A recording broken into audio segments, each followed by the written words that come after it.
Alright, how's it going, everybody? Welcome back to the Vanguard beta. This is probably going to be my last video on the beta. I don't think I'm going to get around to recording one tomorrow. Before they close it anyway, I know they only said that they're extending it until the 22nd, but I'm assuming they're going to do that thing where it ends at like 1 p.m. Eastern or some shit like that. As you might have seen from some of the intro clips, I did wind up unlocking the car here, which basically everybody tells me is the superior sniper rifle. And for the most part, it has been. I'm not going to lie, I've actually been enjoying sniping a lot more with this thing than I was with the 3-line rifle. This is what I've been running it with. I'm not sure if this is like the best loadout or anything, but I'm pretty sure this is the fastest one I'm gonna wind up getting away with. I know there's this other barrel here where you can get your ADS all the way down to 377, but it drops your damage to 81. And honestly, I've been getting some of the most ridiculous hit markers I've ever seen already with my damage at 92. So today we're just gonna hop back into Blitz here for the last time and I don't know, hopefully not get completely destroyed. I started playing Domination instead of Patrol, by the way. Not so much that I wasn't liking Patrol, but I noticed that the Patrol lobbies I was getting into were considerably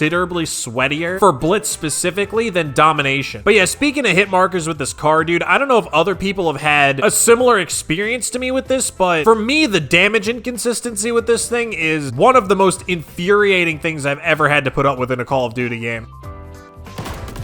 Okay. Case in point right there. Like, it's one thing for it to be like Cold War where they just make the one-shot range ridiculously small and I basically have to aim for the head every time. Like, normally I'd at least be able to tolerate it, especially with the ADS speed being the way that it is, if it were consistent. But the problem is it isn't. I've had kills where I'll shoot somebody that has full health in like the waist and they'll die, but then I'll have other points where I'll shoot somebody like in the neck. I don't know if I included it in the intro, but I literally have a clip where I shoot somebody that's like facing away from me in the back of the neck and it winds up being a hit marker. And it's like, in what world do I shoot someone in the neck and they live through it, turn around and kill me? How does that make any sense for a sniper rifle at all? So yeah, in short, using the car has kind of made sniping at least somewhat enjoyable again. I mean, don't get me wrong, I still think that both snipers are absolutely unacceptably underpowered in this game. Like, I know some people have been like, oh yeah, no, it's fine with the ADS and this and that, and like, if you're good, you can do this. I don't give a fuck. You cannot run around with any of the fully autos in this game and then run around with a sniper rifle and tell me that it's balanced. There is no reason that a sniper rifle should have an ADS time that is literally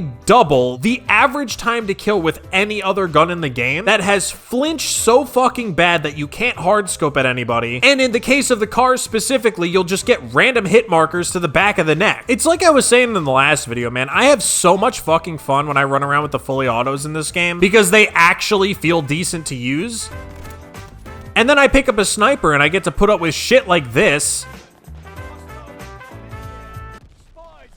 What? I was so far away from that. Dude, I've dropped fucking cruise missiles or whatever the hell that's called on people's heads and they live through it. There's no fucking way that that kills me. So anyway, now that the beta is coming to an end, as far as how I think this bodes for like the year and stuff and how good I think the game's gonna be, honestly, I don't really know.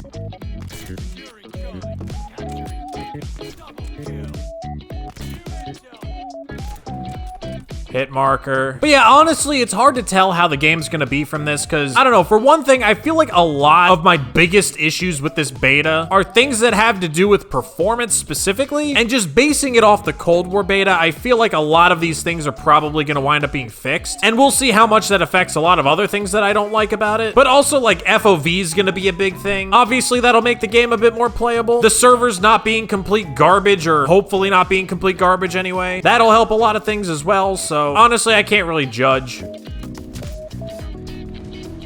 Although that's completely unacceptable. I don't care, dude. If you want flinch in the game, that's fine, but reduce it over distance. Flinch should absolutely be reduced over distance. There is no reason that even an AR at that range should flinch me that far off target when I'm using a sniper rifle. Like, right there, that flinch is fine. That's a range where he should win that gunfight. I don't care about that. I care that I'm at sniper rifle range, a range where this weapon is supposed to be dominant, and for whatever reason, I'm not allowed to land a shot because he hit me with a fucking pistol. Like, dude, make it reduce over distance. I don't understand why that's that hard. Flinch on the snipers, flinch on every weapon, really. Flinch should really be adjusted for every weapon in the game. Because, like, I've lost some gunfights as an AR that I absolutely shouldn't have in this beta, and the only reason I lost it was due to flinch. So yeah, aside from, like, the spawns and, you know, connection and performance issues, I think flinch is the #1 thing I'd like to see changed. That and sprint to fire. On every weapon in the game, honestly, just remove sprint to fire. Just get rid of that entire mechanic. How does that miss? How does that miss?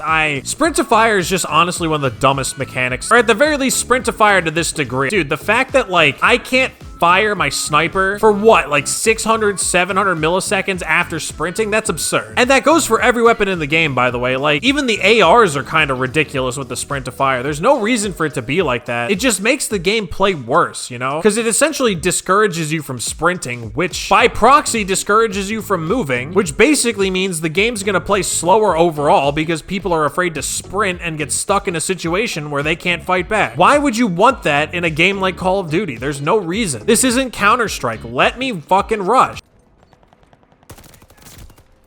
Wow, what an incredible display of gaming dominance from that guy, honestly. Anyway, I think I'll wrap this one up here, and this probably wraps up my content on the beta for this game. I don't know, to be honest, there's not a whole lot more for me to do, really. I did see a leaked image, I'm not sure if it's confirmed, but there was like a list of all the different snipers that are gonna be in the game, and one of them was actually the PTRS, which, if any of you guys played World at War, that's one of my favorite snipers of all time. So the fact that that might be in the game is already a thing that's gonna make things at least a little bit more fun for me, assuming it's not complete shit, of course. I mean, who knows, it could be like the fucking Cold War Barrett. And hopefully they fix at least some of this stuff. I mean, I know my complaints about the snipers are really specific, and there's a lot of people that would definitely prefer that the snipers stay nerfed, especially with the skill-based matchmaking being the way that it is. But I mean, even when I'm red gunning, like the stuff with the sprint to fire I was talking about, the flinch, and like the connection in general, hopefully all that gets sorted out, because that's like ruining that part of the experience for me as well. But overall, I am hopeful, man. I think they've got a good base here, and hopefully in the next, what is it, month and a half, 2 months that they have before the game comes out, they can really fine-tune this and make it into something that'll be fun for the whole year. And as always, if you did enjoy this video, definitely be sure to leave a like and subscribe if you want to come back for more content. That's about it. I'll see you guys in the next one.